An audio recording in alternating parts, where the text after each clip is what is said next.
Welcome to QWERTY Writing Life Podcast, where we have candid chats about our creative lives. This is May. And I'm Joy. For more information about our podcast, monthly newsletter, or author resource series, visit us at QWERTYWritingLife.com. That's QWERTY, spelled QWERTY. It's the first 6 letters on your keyboard. So, are you ready? Grab your tea. Or your coffee, and let's chat. Hello, everyone. It's another week. Hello and welcome. Today, we're going to talk about when your pivot needs to pivot. And that is a shout out to all of our fellow Friends fans. You are totally yelling that in your heads right now. We are too. Yeah. You remember the episode, you see the meme in your head. But before we talk about that, let's talk about our creative weeks. Joy, what did you do? So I have been gearing up for another book launch. So my third book in the Carolina's Legacy Collection comes out on April 1st. So I am doing all the things, the finalization of the files to be uploaded so that we have an actual book to put in people's hands. Getting ready for some events. I've got an event on the book launch day, and I've got more events throughout the month. And so many things, making graphics, making posters, making all the things. And it's just super exciting to finally be at this point, because I feel like this book has taken me longer than I ever thought it would, but I think it's totally worth it. I'm very proud of it and excited for readers to get to enjoy it. So that is where I am right now. Yeah, no, I love that. And to see the evolution from like the first draft of your story, like your short story collection, to what it is now.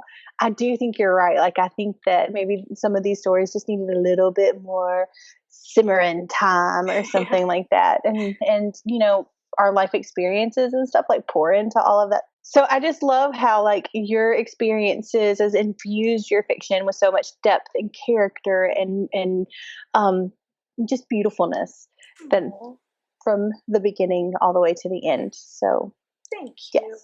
That's very sweet. And it wouldn't be what it is without all of your help, your critique help, and your encouragement, cheering me along. That means so much. So thank you. Oh, there's that sweetness too. I really enjoy it. I love being your critique partner, and I love being able to like see it from conception to final product. It's really amazing. I think that is one of the coolest things, honestly, about being a critique partner, because you do get to see it, and there's that joy of seeing that with your own work.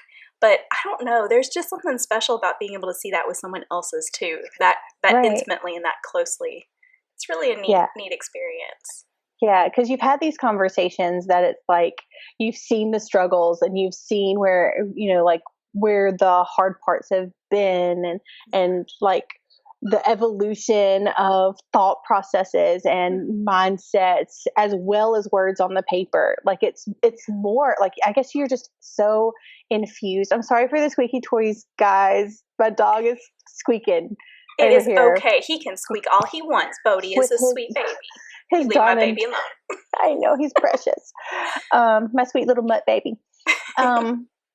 But yeah, like to see not only like the words on the page, but experience all of the ups and downs in your creative process and like your emotional and your mindset and all of that kind of stuff. And then like, finally it's here and it's amazing. Yeah. There's something about being able to build somebody up that way that feels different than it's accomplishment in a different kind of way. Like, I'm not publishing this book, but I'm so proud of it, you know? Right. And I feel the same way with yours. I mean, oh my goodness. It really is. It's like being an aunt. Like, it really is. So you're my book aunt. What did you say, a book aunt? Yes. I was hoping for like a better adjective, but that's cool. Sorry, it's the first thing that came to mind. I'm just kidding. We'll work on that. We'll get back to you guys on that. I love Oh it. my I goodness. love every bit of it. All right. Well, what have you done? Tell me about your creative week. Right. Okay. So maybe a few weeks ago or something like that, I told you guys that I was rereading the Scorpio races in order to be a part of this online lecture series that was going to be like 3 Saturdays in a row. Well, those 3 Saturdays have come and gone. I have just a crazy amount of notes, and I've just been really simmering and thinking about all of the things that I've learned. During that time. Also, it was really cool too because on the writing retreat, I met somebody who was also in the the lecture series as well. And so, like every Saturday morning, right before the lectures, we send each other like selfies with our coffees and stuff like that. We're ready to go. Oh, that's so Like, exciting. yeah, we swap notes and that sort of things too. And then once a week we would have conversations about like, what did you think about this? What do you have any questions and all that kind of stuff. Like we would talk to each other about the lecture series as well. So it was super cool. I love being able to get to develop that friendship even more as well. And there are so many great things that I learned from that seminar. This is The Scorpio Races by Maggie Seawater. And so she mentioned that in 2023, she's really going to be focusing on her writing. And so I know, like, I want more of the teaching from her. But while she's doing that in 2023, I'll probably run back through her writing seminar and just, if I get in a pinch and I feel like I need a little bit of a teaching moment, I'll run back through that writing seminar, which you can purchase on Etsy for like a really affordable price. Joy and I both did that, and we both recommend it, like heavily recommend it. Yeah, absolutely. So it would be if you can only do one, this is what we recommend. Yeah, it's really like all encompassing. And it comes with not only the lecture series, like videos, but also a workbook and a transcription. So if you want to do it over and over again, you don't have to watch the videos over and over again. You can kind of get to the part in the transcription that you wanted, or just go through the workbook. Look. Oh, look at that baby. Oh. Yeah. He's like, throw the ball, Mom. So if you are not watching on YouTube, you missed the adorable shaggy head of Bodhi with his ball in his mouth because he's just so stinking adorable. He's pretty bossy with his little snout. So he like will come up and hit my arm with his nose and like try to get me to do what he wants me to do. But he's so cute and sweet. Like sometimes I don't know. Oh. He dropped his ball. Okay, so I have to tell y'all, behind the scenes, nobody can see this, even if you're watching on YouTube. The reason that I'm sitting the way that I am is I have a cat who would not get out of the chair. So I'm literally sitting on the edge of my chair, and he's like digging into my back with his paws. So out of my chair. So you have sweet Bodhi who just wants to play, and then you have Tolkien who really would like for me to vacate his chair so that he can nap in peace. So there you go. Y'all have got the entire picture of what is going on. We love our fur babies, and we do let them boss us around. It's true. Because we have to be so strict with our kids because they're going to be like humans in the world one day, and our animals are just going to be our babies all the whole time that they're alive. So we get to be bossed around. We let them boss us around, but our kiddos, we're real firm and good parents and all that kind of stuff. But it's a thing. It is a thing. Anyway, so that's kind of my week. I've been doing some other things too, but as far as like creatively, that's my big thing that I've been doing. So that's exciting. Yeah, I am excited as well. And I can't wait for you to start like writing your fairy book, so that because this is like the perfect kind of stuff. Yeah. For your fairy book. Like you're in Southern fiction and like Christian fiction right now. But when you get into fantasy, I know. It is going to be folklore on. And stuff. In so many ways. We've got so many conversations to have. I know. Oh my goodness. Exciting things. I've been really careful, like trying to not just blurt everything out on you, because I know that like you're going through a lot of things right now where you're not focusing on your fairy book immediately.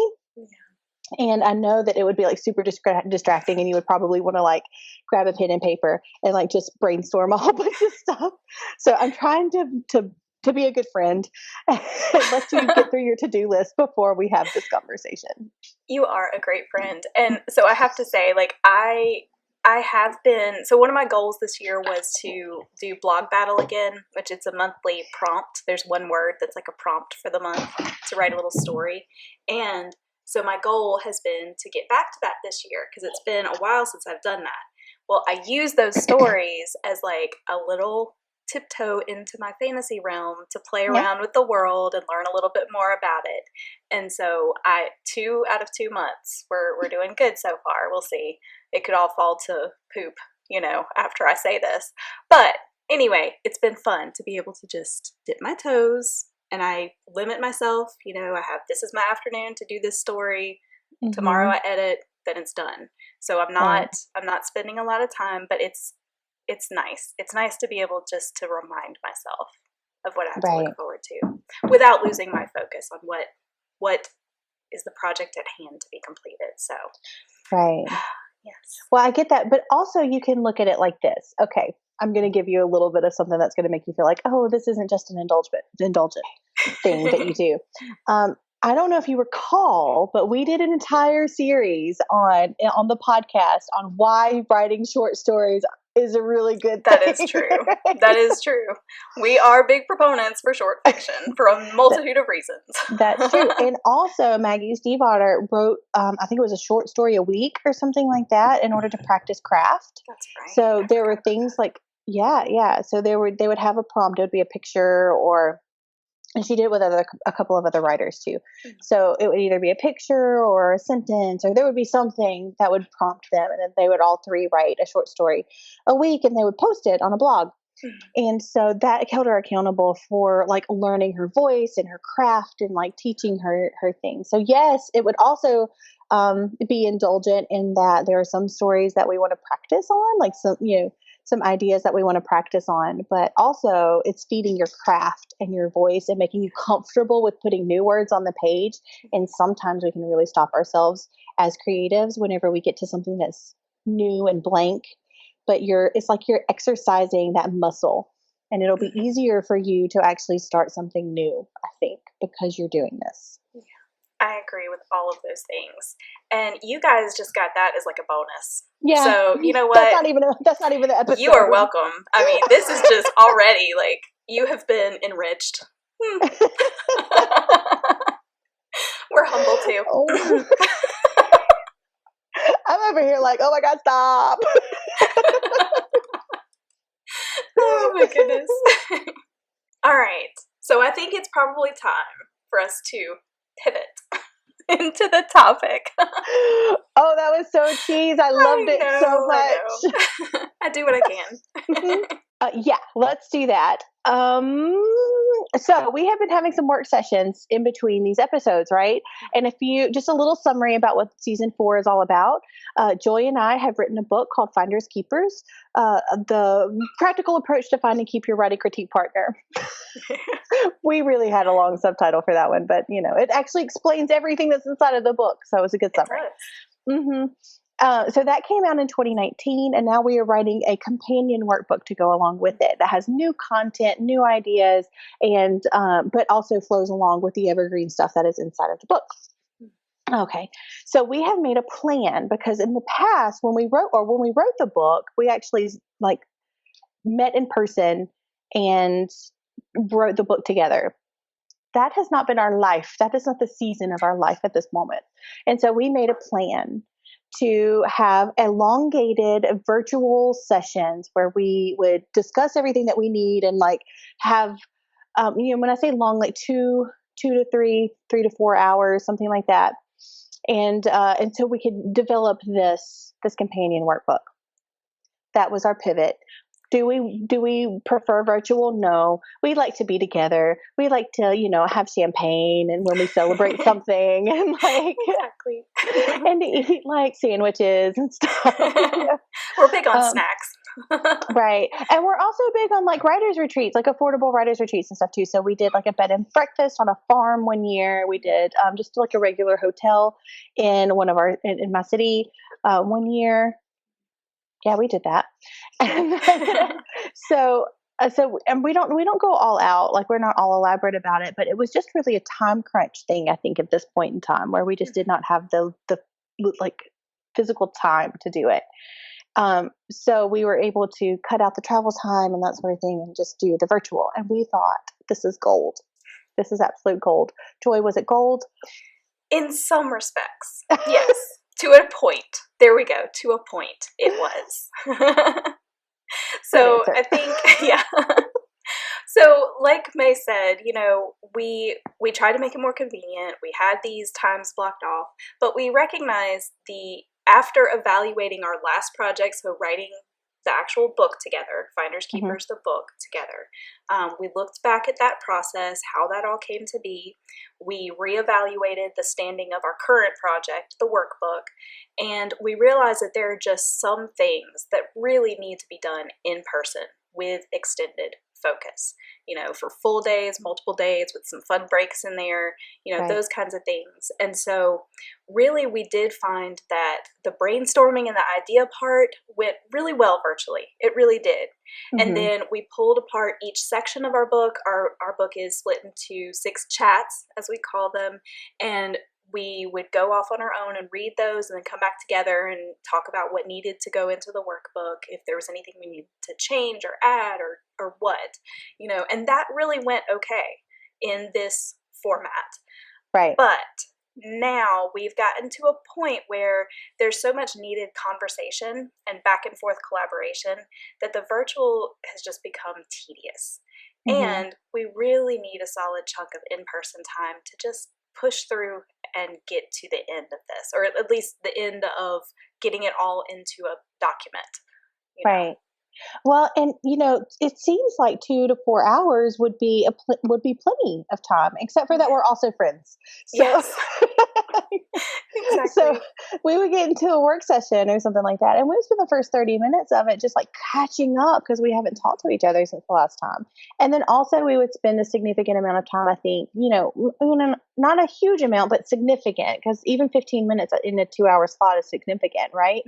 So just reacquainting ourselves with what we did the last time that we were together. So that's like 45 minutes of a 2-hour slot, a 3-hour slot. That is just catching up and reacquainting. And then you get to work and you only have an hour of work that's in there. And then you have to do it all over again.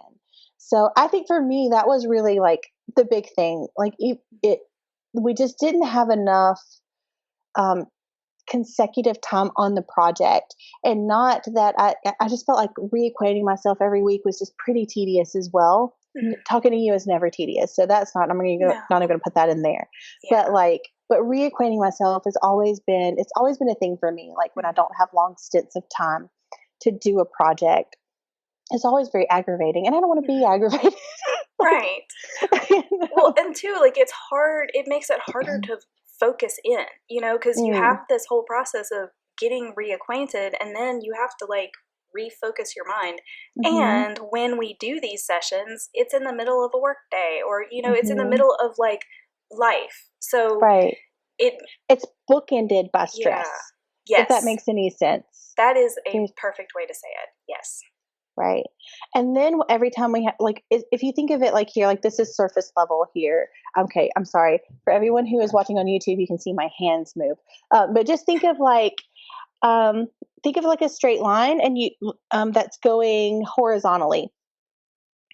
Yes, horizontally. Horizon. Yeah, I was doing that in my head. No, I do every time. So if you're listening and you can't like see my hands, like think of a straight line that's going horizontally. What you really want to do, like that surface level, what you really want to do is go deep, and that's going to be vertically. So every time we start out on like this horizontal line, and so we catch up and we're still going horizontally, and then like we reacquaint ourselves, so we get just like an inch further, like deeper into it, and so into the vertical area, and that's great, and that's wonderful. And then we, and then Bodie bonks your hand. And then Bodie throws me his ball. And then, so we're on the horizontal line. We've reacquainted ourselves, so we go a little bit deeper. And then by the end of the session, we've gone a little bit deeper, and that's great and wonderful.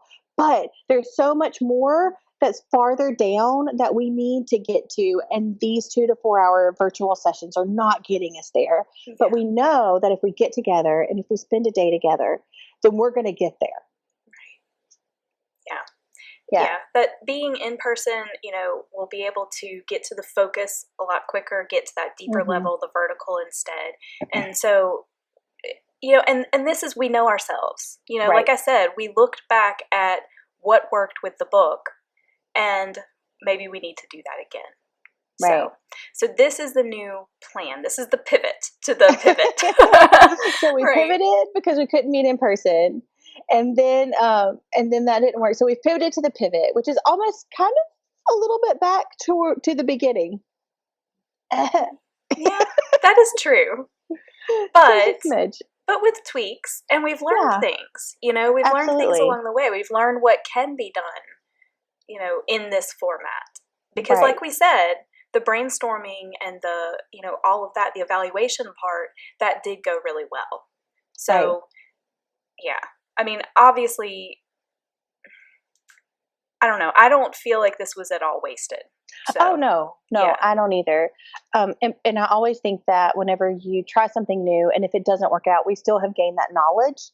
And so nothing is ever wasted, in my opinion.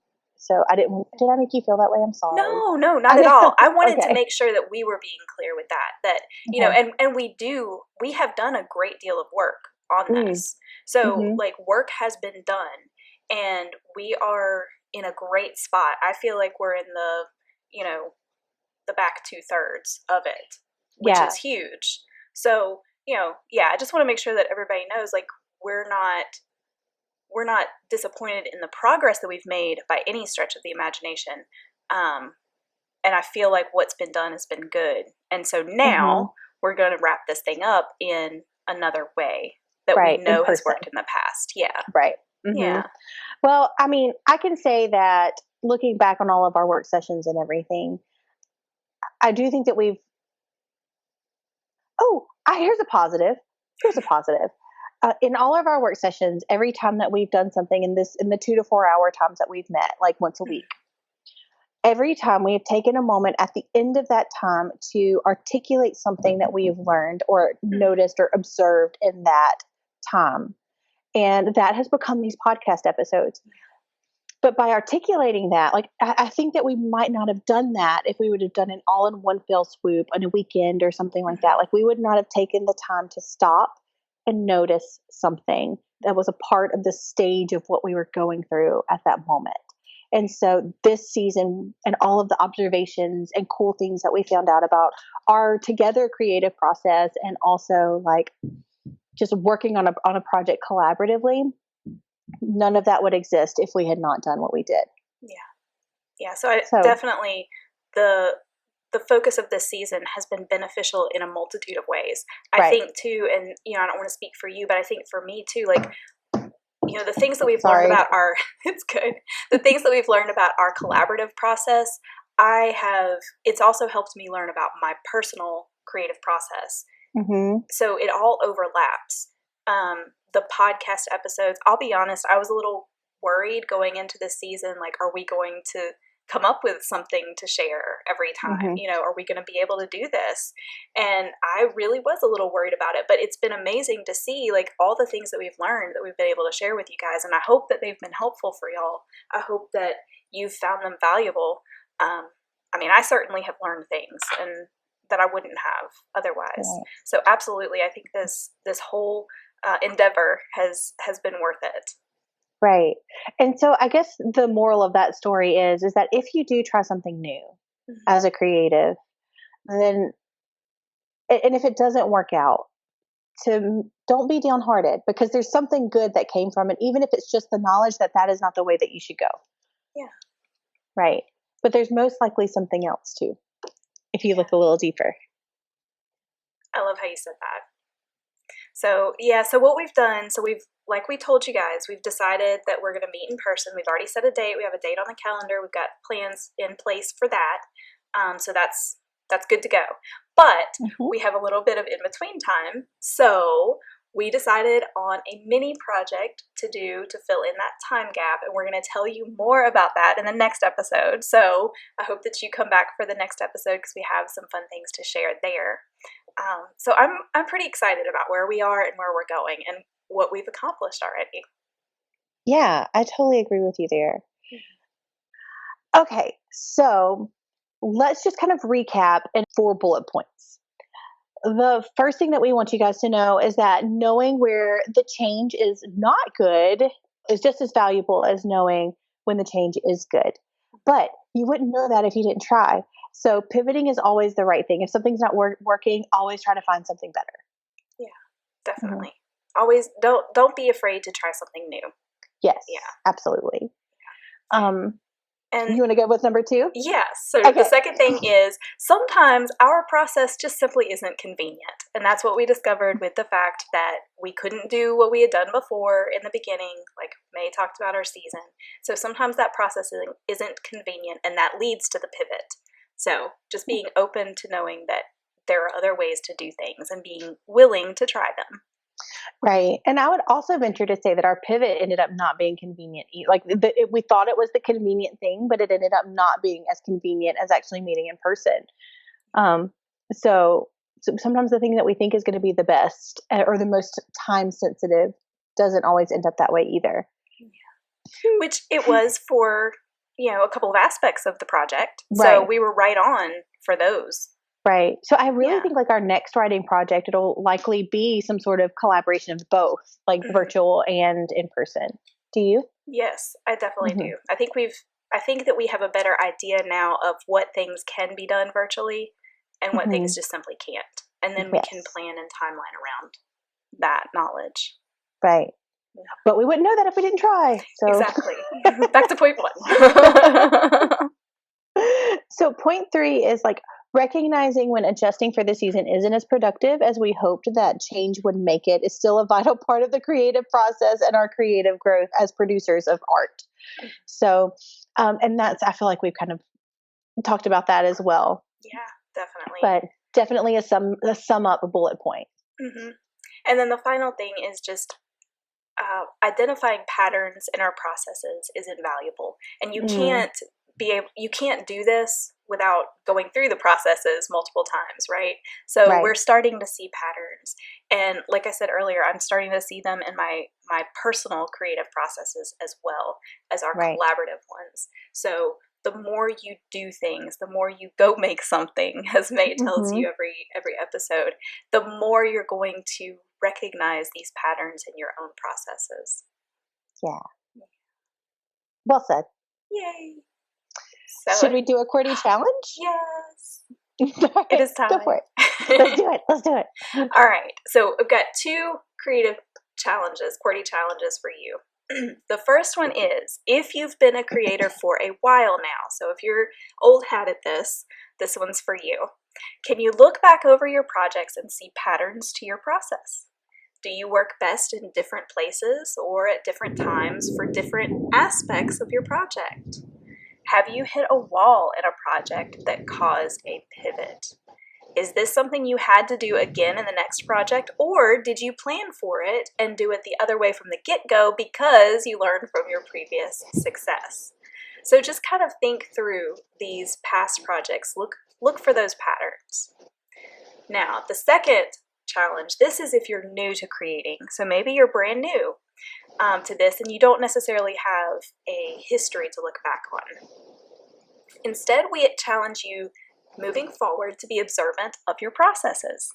Have a designated journal or note on your phone or tablet, or however you like to record things, where you can hastily jot down notes about your process as you work through it.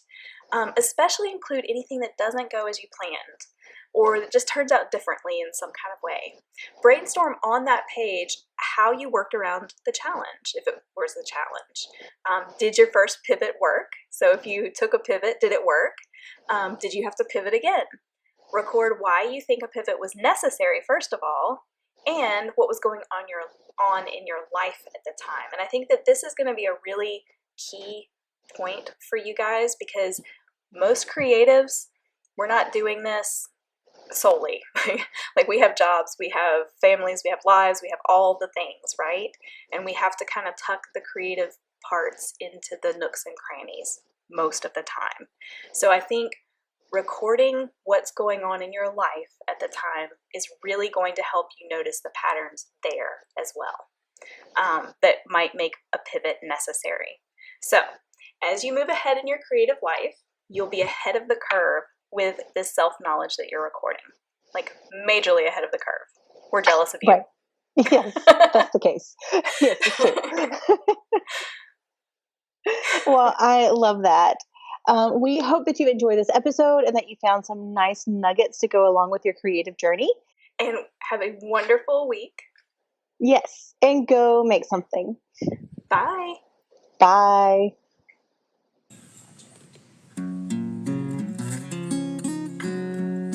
Thanks for tuning in. We hope this episode encouraged you. Like all creatives, we thrive on consumer recommendations. So please consider leaving us a review and sharing our podcast with your creative friends. If you'd like to continue this conversation, visit us on our website at QWERTYWritingLife.com or on Instagram at QWERTYWritingLife.